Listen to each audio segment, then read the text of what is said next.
بۆ ئەوانەی ڕخنە و گلەیان لە کارنامەی فێدریکا مۆگرینی بەرپرسی سیاسەتی دەرەوەی یەکێتی ئەوروپا هەبوو لەبارەی نەرمەی کە بەرامبەر کۆماری ئیسلامی ئێران لە خۆی نیشان دەدا وەرگرتنی ئەو پۆستە لەلایەن جۆزیف بۆریلەوە هەواڵێکی زۆر ناخۆشە. مۆگرینی سیاسەتمەداری 46 ساڵەی ئیتاڵی کە لە ساڵی 2014دا پۆستی وەزیری دەرەوەی یەکێتی ئەوروپای وەرگرتووە لە تشرینی دووەمدا پۆستەکەی ڕادستی وەزیری دەرەوەی چەپگەرای ئیسپانیا بۆریلی 72 ساڵە دەکات کە کەتالۆنێکی سۆشیالیستە و ئەندامی پارتیکاری دەسەڵاتدارە و دژە بە سنوورە جیهانیەکان سنوورەکان بە برینەکانی سەرجەستەی زەوی ناو دەبات. بۆریل کە خوێندکاری زانکۆی ستانفۆردی ئەمریکایە بڕوای وایە بە هەبوونی ئەمریکا و چین و رووسیا ئێمە لە جیهانی دێ و درنج و داعباز لە هێزەکاندا دەژین و ئەگەر نەجوڵین دەخرینە پەراوێزەوە. ئەو لە هەمان کاتدا دژی برێکزید و سەربەخۆی کۆسۆڤۆ و کەتەلۆنیایە لە ئیسپانیا. سەرکەوتنی ئەم سیاسەتمەدارە ئیسپانیاییە کە بەرپرسیارەتی دیالۆگ لەگەڵ ئێران بە ئەستۆ دەگرێت بۆ هەندێک لە ئەندامان یەکێتی ئەوروپا جێگەی نیگەرانیە. ئەو هەڵوێستی توندی بەرامبەر بە ئیسرائیل هەبووە کە بۆ هەندێک لە دۆستانی ناتانیاهۆ لە ئەوروپا هەواڵێکی ناخۆشە.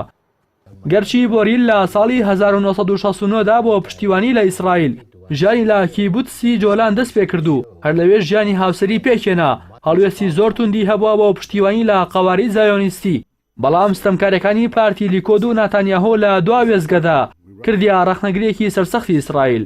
بۆیە لە ئەیلولی 2018دا ڕایگەیاند زۆر ڕوونا کە دۆخی فەڵەستین نابێ هەروە بەردەوام بێت ئەگەر یەکێتی ئەوروپا نەتوانێت بگاتە بڕیارێکی کۆدەنگ وا باشە هەر وڵاتێک چی بە باش دەزانێت وا بکات.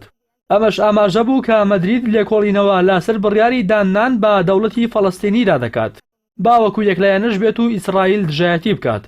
هەرم هەڵوێستەیە کە وای کرد لە بازبلدەری ئەندامی هۆڵەندی لە پەرلەمانی ئەوروپا و پشتیوانی ئیسرائیل لە تویتەردا بڵێت دەترسم کاتی دژوار و سەخت چاوەڕێمان بکات لە پەیوەندی نێوان یەکێتی ئەوروپا و ئیسرائیلدا.